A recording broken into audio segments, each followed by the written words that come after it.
Hello, good afternoon, Nigeria, and good afternoon, Lagos. My name is Teresa Adewa, and I'll be reading the latest Nollywood news for the week. Tawa Ajishefini and Debbie Shokoya delivers babies. Any It's just congratulations. There's really nothing to congratulations? say other than say congratulations to them both. Okay. I mean, that's a good news. It's good news, and we're happy for them. So congratulations to both of them. Congratulations. Kunle Afolayan is currently making headlines as Nigerians express grievance about nepotism in Yoruba movie industry. Honestly, most times when people say things like this, I cringe because why do we have to bring some unnecessary sentiment into filmmaking? When you accuse someone or some people for nepotism, are you not doing so because the person is currently successful, or you're doing so because you actually have the interest, of the industry at heart? So for me, I feel some of these accusations come from a point of interest, So I won't accuse anybody of nepotism. I feel, before a film is made, the director, the producer, and few other people sit down. They have a script conference. Then they have an idea of how to cast and who to cast for the film. So why would anybody just wake up and say it's nepotism? If I feel someone is good enough for my film, why should I use another person just because the person is the same tribe as I am? Yeah. It's just, for me, I feel it's ridiculous. I've not seen it. Maybe if I've seen that, I would understand. Because, there are people who do Igbo films and have Yorubas on it. There are people who do Yoruba films and have Igbo people on it. Even Hausa people on it. So, where is this coming from? I guess it's just people's interests. And my jealousy. opinion, though. What do you think, Big Sam? Okay, I genuinely think that criticism is limited. It's coming from a limited mind. It is my opinion that it is the job of the new actors to market themselves. Now, you call people for different reasons. You call them because they suit the role. You call them because you have good relationship with them. You call them because they will be able to sell your film. You call them because they are committed to the project. You call them because they will not give you trouble. Sometimes you also call them because they are your friends. Take Toby Bakri. Toby has been in almost all Jade's film of late. And Jade is one of the best filmmakers in Nollywood. True. So you have to put all those factors. Where I have issues when the person doesn't suit the role, I now cast the person. Are you going to say Tele did not suit the role of that guy in Jagun Jagun? No, of course he does. Or Latif? Or Ibrahim Chata? So people will cast based on how these people come to your mind, how they suit the role, the relationship you have with them, and for market purposes. You understand? As well as their abilities and capabilities. New actors, upcoming actors should market themselves. Look at Abi, one of our guests today. Really, when did he? I don't know how long he's been in Nollywood, but he kept at it, keep building. And some of these new actors, they don't even have good relationship. They are coming to you and say, I was talking to one actors of late, and they were going to give the actor 600,000 for 6 or 7 days. No, 700,000 for 6 or 7 days. And the producer was saying, okay, can she pay 500? He said, no, I cannot take it. You are a new actor, for heaven's sake. I'm not saying don't eat, but the most important thing is exposure. So they want to compete with Genevieve Naji, Omotola on how much they make. And you are still a new actor. You understand what I'm saying? So market yourself, push yourself. When the world sees that you are good, the world will call you. Life does not begin and end with marriage. Actress Empress Maja replies. Njama. Sorry, Njama replies Tro, who is shamed and asked her to go get married. Wow. I actually think Trolls should take it easy. And I'm of the opinion that we need to start arresting as many of them as possible. I agree with you. There's physical abuse, there's emotional abuse. You don't know what some of these people are going through. I've had actors call me middle of the night and cry. really, really cried from the bottom of their heart. It is at that moment you are trolling the person. You don't even know what you're doing. You don't know if the person is about to commit suicide. You understand what I'm saying? Yeah. In this, everywhere we've seen people commit suicide. The only difference is that these are not actors, and you think the actors don't have emotions. Really, why must people get married? There are people who don't want to get married in their lives. Exactly. And they are okay. And there's no age. There's no age limit for getting married. You can get married as long at as any you're time. an adult. You can get married anytime. Exactly. People get married at 60. So, I mean, what's the big deal about it? So I think that we need to take it easy if you're on the internet. And I'm of the opinion that we genuinely need to begin to do something about it. Yes, so We should not let people get away with these abuses Actually. all the time. I agree with you. I've always championed that cause. Yeah, I've always championed that cause. And People when should they not get arrest away. you, don't say they are bullying you. Or don't say you're sorry. You asked for it. Don't then say you're sorry. Because when you're doing it, you weren't sorry. You weren't thinking about that person's emotion. EFCC to filmmakers conducts due diligence on funding resources. The Economic and Financial Crimes Commission has appealed to filmmakers to conduct due diligence before accepting funding for movie production. The chairman of the commission, Mr. Olanipekun Olukayode, stated this at the National Film and Video Censors Board Roundtable Forum with the film producers, exhibitors and distributors titled Morality and Ethics in Film Production in Nigeria at the Second Lagos International Film and Cinema Convention. Wow. I was there, and it actually had a serious back and forth from the exhibitors, producers, directors, as well as the EFCC representative, because the EFCC chairman was not there physically, but his representative, read his speech and all that, and it wasn't funny. It wasn't funny. But again, I get where EFCC is coming from. The producers, directors, and all that, exhibitors. I mean, they had their own fair share, which was, the government have not done anything tangible for us. We know how we source for funds.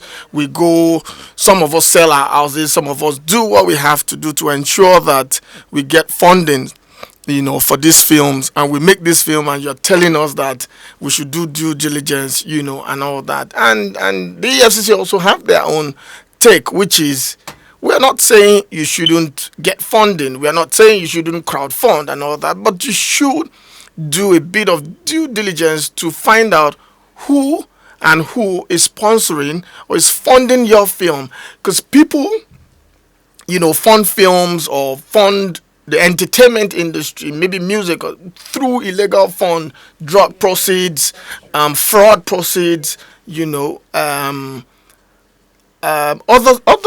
some other illegal means, of getting funds. People funding to what people call to launder your money and make it clean and all that. And again, you look at it and you understand that it's quite legit what EFCC said. But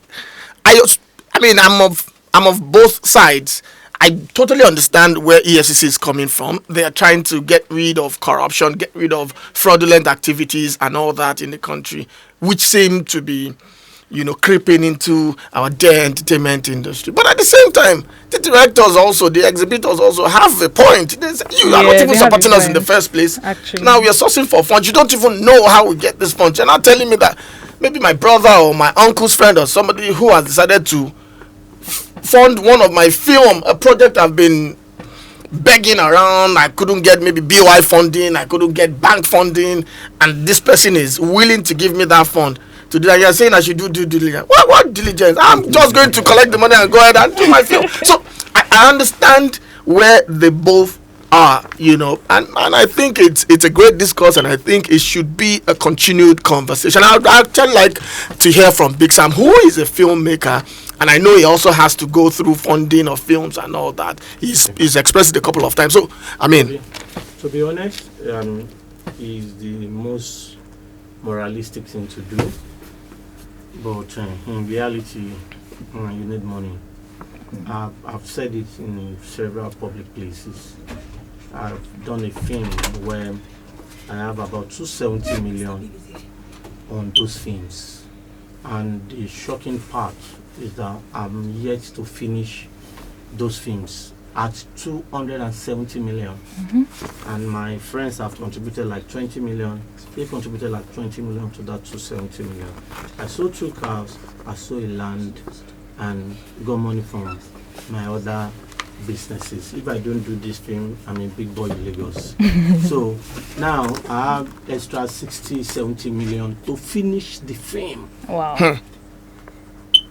I've not finished. I'm picking up October 1st to finish the film. Now, you are now saying I should go and check where Genga is seeing money that is giving me. I just want to finish my film and make my money back and go home. Yeah. So it is a difficult thing for filmmakers to do.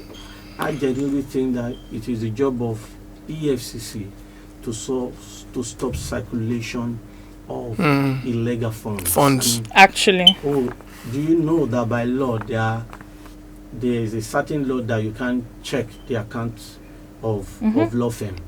Yeah. True. Do you know that real estate is the cesspool of corrupt money in Nigeria? Actually. So who collect this money for the real estate guys? Do you understand what I'm saying?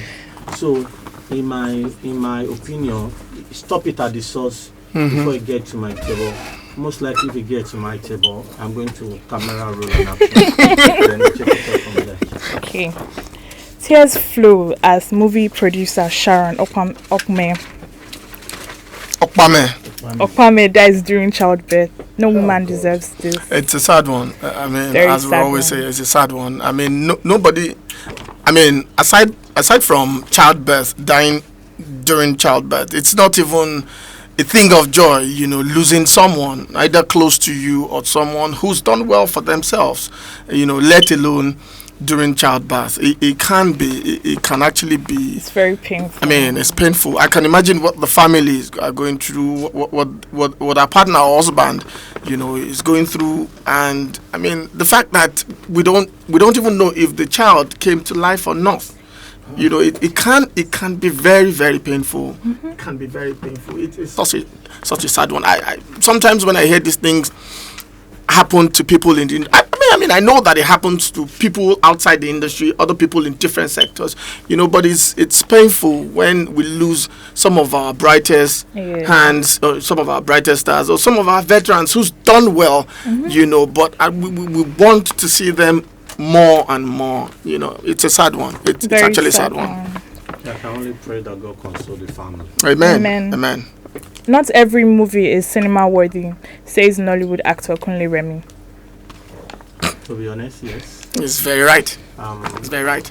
There are platforms, and those platforms exist for a reason. I like big budget films. I spend heavy money on my films. And I've realized that you cannot do the same with film you are taking to YouTube. True. African Magic. True. Raw. Yeah. True. So you can shoot them that way. So it is now a pity that you have a global platform like Netflix, Amazon, and you shot a film for YouTube, and because it is a film, you put it there. It's better to not have a film than to have a bad film. Now, please, I want you to be careful with what I say. When I say bad film is subjective. Very true. I was going to say that. It's okay for the audience to like your film, but this is my belief of a good film. As a filmmaker, when nobody is there to give you an applause, do you love the film you made? So if you love it enough and you are sure that you did your best, that's a good film. Your next film, you get better. Your next film, you get better. You understand what I'm saying? But don't do a film for YouTube and now go and take. I just finished a film. The lens for the film is 1 million per day. Lens. Wow. S8i, you can cook. It's a cook lens. S8i, you can check it. It's 200 and something thousand USD to buy the lens. To rent it in Nigeria, I'm not talking of outside Nigeria, is 1 million a day. I shoot a film with that, and you now shoot a film with one cine lens somewhere. and you want to compare it to, I mean, it's not possible.